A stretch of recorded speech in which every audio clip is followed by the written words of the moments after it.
Hello everyone, this is Cody Lee of BlackCatBooks.org, author of I the Dragon, Cruel and Beautiful, Rabbit Hole, Lore and Fray, and the upcoming Jaw of the Dragon, releasing June 10th, 2023.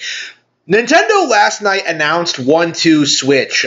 Everybody 1-2 Switch. A new game coming out June 30th, 2023. A sequel to 1-2 Switch, a launch title for Nintendo Switch that sold almost 4 million units. So, of course, this is an interesting title because I think out of everything that came out that launch window, 1-2 Switch was probably the game that people railed on the most, right? People called this game crap. It was like one of the worst games Nintendo ever put out. It wasn't like a particularly well-made game. Like, oh man, how dare they produce something like this? And, it still did fairly well. It was still fairly popular. I own a copy.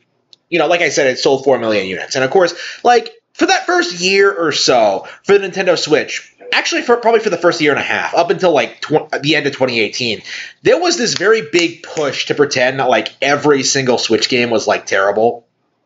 So of course you had a lot of people going after Super Bomberman R and 1-2 Switch and ARMS. I think, I talk about ARMS a lot on this channel and how, people pretend the game bombed or how it killed Punch-Out and stuff like that. 1-2 Switch sold more than ARMS, right? So, it actually makes sense that Nintendo would actually make a sequel to this, kind of incorporate what made the original popular and kind of, improve on the idea with new games.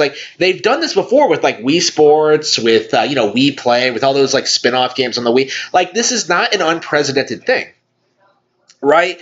But the thing about 1-2 Switch is that, for some weird reason, hardcore gamers, YouTube gamers, I suppose we should call them, they have this mindset that, everything that isn't a big AAA game is, worthless, right? So, games can't be made for casual audiences. Games can't be made for girls. They can't be made for younger players. They can't be made for families. They have to be aimed at, that 20 to 30, young adult male demographic. They got to be violent. They got to have a lot of fan service. They got to have a lot of titties. They got to have, they got to be anti-woke. They got to be this. They got to be that. There is no room in the industry for something like 1-2 Switch.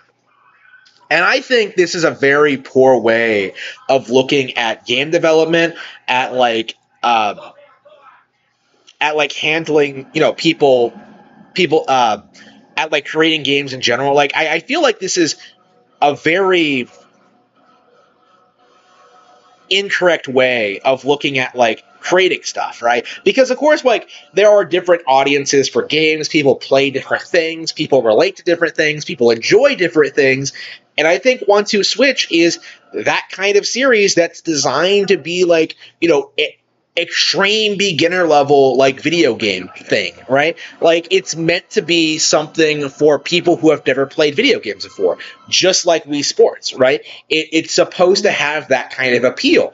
And I think the sales of 1-2 Switch kind of reflect that, in that there were a lot of people picking this up. There were a lot of people who were playing it. And it did incorporate a lot of the unique aspects of the Switch that honestly haven't been utilized all that much at all, right? The Joy-Cons motion functionality and the HD rumble. Those are things that really could have been used more in future Nintendo Switch games, right? There were interesting aspects about 1-2 Switch. And the fact that the idea of a sequel is that the very idea of a sequel is getting so much vitriol is just laughable to me. You know what I mean? I do think that people need to get into their thick skulls that games don't need to be made for you, that games have different audiences, that they have different, they can appeal to different groups of people, that they can be whatever the creators want them to be. And Nintendo does see value in making a follow-up to 1-2 Switch, making something like this, right? And so I think we as fans should respect that. I think this mindset is how we got things like Wii Sports, Excite Truck, games like Punch-Out, right? Games that just, took this idea and really did a lot with it, right? I think it's possible, very likely, in fact, that this game will, at the very least, be better than the original 1-2 Switch. And I'm very curious to see,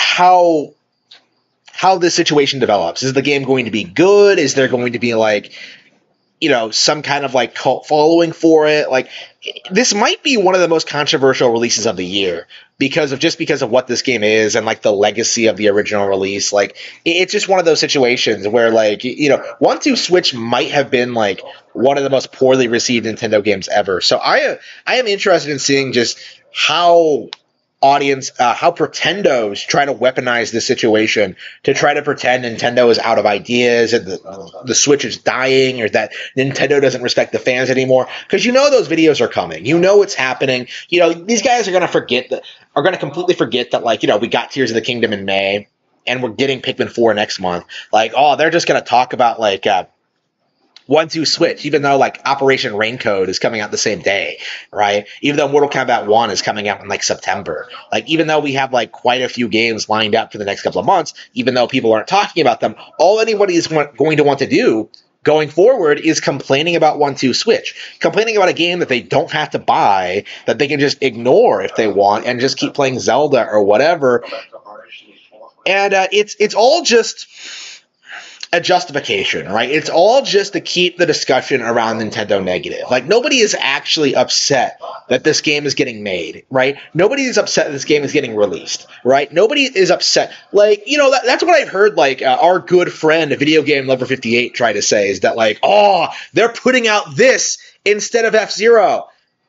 Would F-Zero sell as much as 1-2 Switch? Like, I don't think a single F-Zero game came as close to selling as much as the original 1-2 Switch did, right? And that was with like, probably a fraction of the budget and the marketing. Like, 1-2 Switch is fairly successful for what it is, right?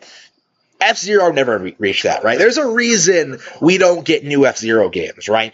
And like, I feel like F-Zero has become the new Star Fox, where people will pretend that they're upset about a new game, and then when we finally get one, it's like there's just a switch, and then they just complain about like, what the series fundamentally has always been and stuff like that. That's probably, I don't know. I don't think the F-Zero thing is really taking off the way that the Star Fox one did. But like, enough with the complaining, okay? Like, we have so many great games coming out. Like, I have like 40 games in my Switch wish list right now. I'm gonna try to like buy one every week for the next year to try and get through all of these, to try and like, buy all these indie games, all these projects, these re-releases. There's a game from Atlas, Grim Grimoire, which looks interesting, that I would like to play. It seems similar to like 13 Sentinels, so I'm checking that out. Like, there are things that I'm looking forward to, right? Pikmin 4 is coming out, right? Operation Raincode is coming out on the 30th. Ghost Trick, coming out. Like, why? There are so many good games coming out on Switch. Why exactly would I ever be upset how everybody 1-2 Switch, right? For me personally, like, even if the game is bad, which, again, is possible, right? Like, why would I let it dictate my views of the Nintendo console as a whole? Why would I let it, like, dilute my view of the brand, right? Because there's so much quality stuff here. Like, we just got one of the best games ever made. Why in Tears of the Kingdom? Why exactly are we complaining about everybody 1-2 Switch existing, right? Why exactly are so many salty YouTubers like RGT85, like GameXplain? Oh, by the way, GameXplain is pretending that Emily Rogers leaked this. She didn't leak shit. Like, enough of that bullshit. Go fuck yourself, Andre. Anyway,